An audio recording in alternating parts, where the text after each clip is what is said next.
নমস্কার বন্ধুরা, ক্ষুধার রাজ্য চ্যানেলে আপনাদের জানাই সবাইকে স্বাগত। আজকের রেসিপি চিকেন কাঠি কাবাব। চলুন তাহলে বানিয়ে ফেলা যাক। আমি 300 গ্রাম মতো চিকেন নিয়েছি। তার মধ্যে দিয়ে দেব পরিমাণ মতো কিছুটা নুন, আর দিয়ে দেব কিছুটা পরিমাণ মতো গোলমরিচের গুঁড়ো। দিয়ে দেবো তার মধ্যে পরিমাণ মতো কিছুটা মিট মশলা গুঁড়ো, কিছুটা ধনে গুঁড়ো ও কিছুটা জিরে গুঁড়ো। সাথে দেব আদা, রসুন ও কাঁচা লঙ্কা বাটা। এবার দিয়ে দেব এখানে ক্রিম। এখানে আমি আমুল ক্রিম ব্যবহার করেছি। আর এর মধ্যে দিয়ে দেব কিছুটা টক দই, দিয়ে ভালো করে এটাকে মিশিয়ে নেব। দিয়ে 1 চামচ মতো ময়দার গুঁড়ো দিয়ে দিচ্ছি, দিয়ে ভালো করে জিনিসটা মাখিয়ে নেব। নেওয়ার পর এবার কিছুক্ষণের জন্য এটাকে ফ্রিজে রেখে দেবো। মিনিমাম 1-2 ঘন্টা রাখলে খুবই ভালো হয়। কাবাব করার জন্য এখানে আমি কতগুলো বাম্বু স্টিং নিয়ে নিয়েছিলাম, দিয়ে কিছুক্ষণের জন্য জলে ভিজিয়ে রেখেছিলাম। ফ্রিজ থেকে ম্যারিনেট করা চিকেনটা বার করে তার মধ্যে কতগুলো পেঁয়াজের টুকরো দিয়ে ভালো করে মাখিয়ে সেটাকে এবার এই স্টিকগুলোর মধ্যে ভালোভাবে গেঁথে নেব।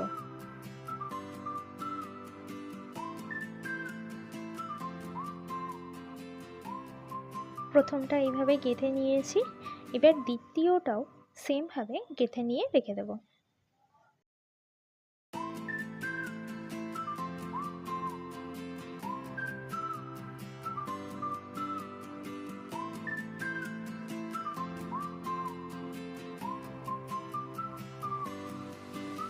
চুলায় আগুন দিয়ে প্যানটা বসিয়ে নেব। ভালো মতো গরম করার পর দিয়ে দেব তার মধ্যে 1 টুকরো বাটার, আর দেব তার মধ্যে সামান্য পরিমাণে রিফাইন্ড অয়েল। বাটারটা ভালোভাবে গলে গেলে এবার এই চিকেন স্টিকগুলো একটা একটা করে দিয়ে দেব। এই অবস্থায় চুলার আঁচটা অবশ্যই হাই রাখবো।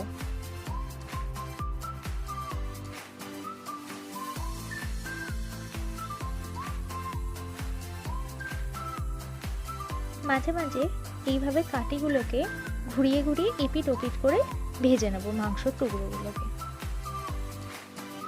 প্যানেতে যে এক্সট্রা বাটারটা আছে সেটাই আমি চামচের সাহায্যে মাংসগুলোর উপরে বারবার ধরে দিয়ে দিচ্ছি। আপনারা চাইলে আলাদা করে বাটার ব্রাশও করতে পারেন। মাংসগুলো সব দিক থেকেই ভাজা হয়ে গেছে।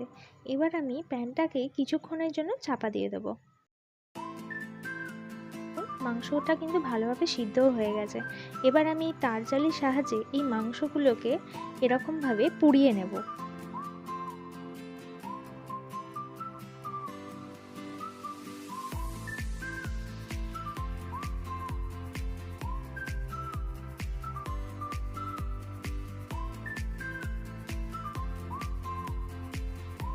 এগুলোর উপর দিয়ে মাঝে মাঝে এইভাবে বাটারকে ব্রাশ করব, তাতে খুব সুন্দর একটা ফ্লেভারও আসবে এবং মাংসগুলো বেশ ভালোভাবে পোড়া পোড়া দেখতেও লাগবে।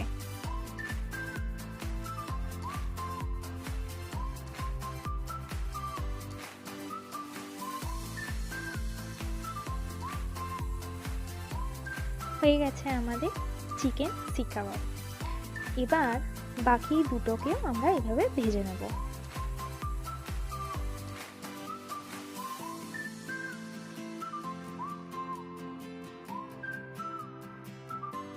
সেমভাবে এই দুটোকেও আমরা ওই তারজালির সাহায্যে পুড়িয়ে নেব। এবার এর মধ্যে বাকি তিনটিকেও একসাথে নিয়ে ভালো করে আরেকবার গরম করে নেব, আর উপরে একটু বাটার লাগিয়ে আগুনে পুড়িয়ে নিচ্ছি। একটা কাঠকয়লা নিয়েছি, নিয়ে এটাকে ভালো মতো আগুন জ্বালিয়ে নিচ্ছি। নিয়ে এখানে আমি আরও উপরে একটুখানি বাটার নিয়ে এটাকেও একটুখানি গরম করে নিচ্ছি। এবার এই কাঠকয়লাটাকে তুলে একটা বাটির মধ্যে রেখে দিচ্ছি। রেখে তার উপর দিয়ে ওই বাটারটাকে আমি দিয়ে দিলাম, দিয়ে ঢেকে দিচ্ছি। দেখুন তৈরি হয়ে গেছে আমাদের চিকেন কাবাব। আমি এর উপর দিয়ে কিছুটা মালাই ছড়িয়ে দিয়েছি। আপনারাও বাড়িতে তৈরি করে দেখুন, অতি অবশ্যই ভালো লাগবে এবং কমেন্টে জানাবেন কেমন হয়েছে।